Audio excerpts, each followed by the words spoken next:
I've had diabetes 58 years now. I was 7 years old when I was diagnosed. I had my very first insulin shot February 1st, 1955. Okay, I remember that. I also remember the horror of finding out I was going to get stuck every day with a needle, which 7-year-olds are not usually used to. Didn't like that. I think it took me about 2 years before I actually started, maybe a year, 2 years, I can't remember now, actually administering my own insulin shots. Stomach, at that point in time, the abdomen was off limits. I did arms and legs for years, and then I had to move to 2 shots a day, and I think I started doing the abdomen sometime in there. This was back in the day of U40 insulin. NPH, matter of fact, started with Lente, switched to NPH with regular, using the glass syringes, the metal needles. I've heard some of the other members here talking about sharpening them. My dad had a little whetstone, sharpen them a little, doing the urine testing with Benedict solution, 5 drops of urine, teaspoonful of Benedict's, you boil it for 5 minutes. And I made a comment earlier to one of the other members, it's like how many times I put it on the stove and walked away. Because when you're a kid, you know, and you'd come back and remember it, and it'd be an empty pot, no water left in it, and the Benedict solution would be boiling.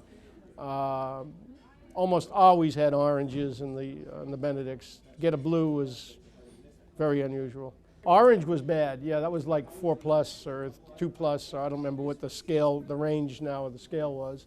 Because I transitioned like most everybody else from Benedict's to test tape, which you just held in the stream of urine and then counted so many seconds and measured shades of green. So that was kind of an arbitrary scale. You were supposed to record all these, and I never was any good at recording. I still don't record my sugars, but fortunately you can download to the computer and it takes care of it for you. My first dealings with Joslin were Camp Joslin, and out in Charlton, Mass. I grew up in Tewksbury, Massachusetts, about 25 miles north of here. I currently live in Cochrane, Georgia. Long story there. So I went to Camp Joslin, and it was, back then, they were three-week sessions they had all summer. I always went to the first one. I had the pleasure of meeting Elliot Joslin there, Dr. Joslin there. I did,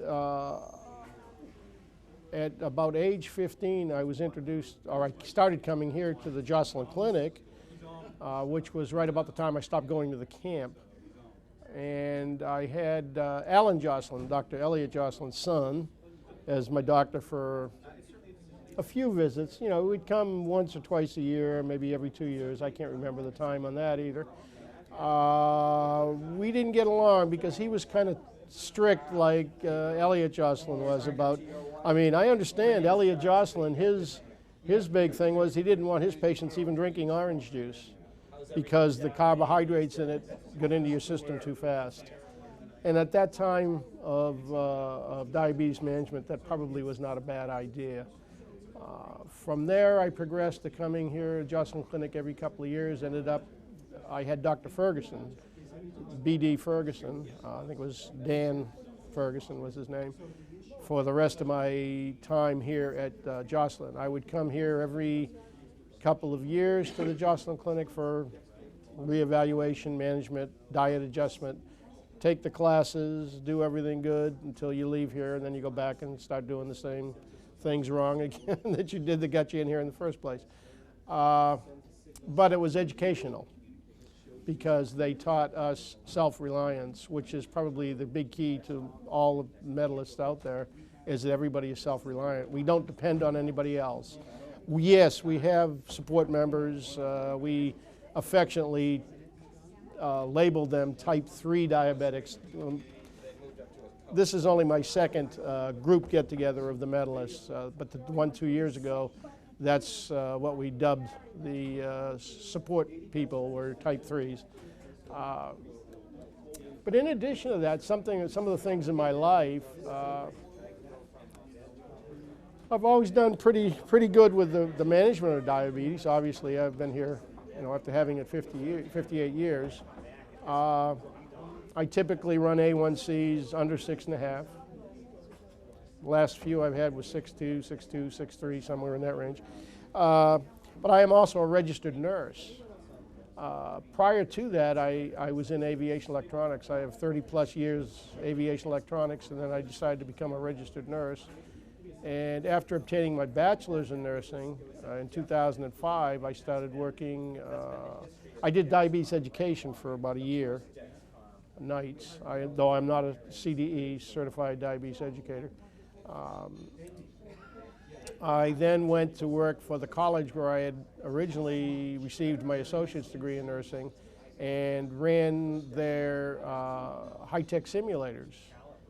They use simulators to do scenarios for the nursing students to, we jokingly tell them, go ahead, you can kill the mannequin because we can make the mannequin come back alive again, which we do.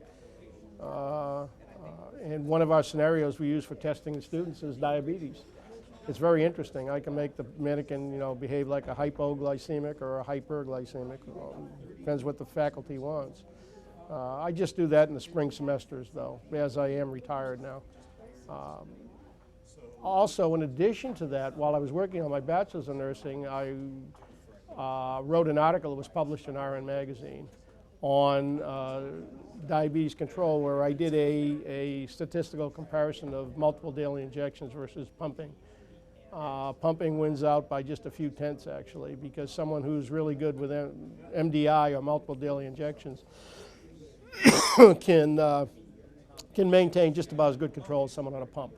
It just requires more shots per day. Pumping allows you to be a little more flexible with your eating, I believe anyway. But it's not a magic bullet by any stretch. People who see you on a pump think you can do anything you want, and they don't know that that's just not true. You still need to have control. Yes, as a matter of fact, I've talked to several young people in my area, specifically at the request of some pediatricians. They're new to diabetes. It's scary to them. Juvenile and teenage diabetics generally do not control very well, but that's just part of life, I think. All I can say is hang in there. I usually point out to them that, look, I've done it for this many years and I'm still here. You too can do it. If I can get through it, you can get through it.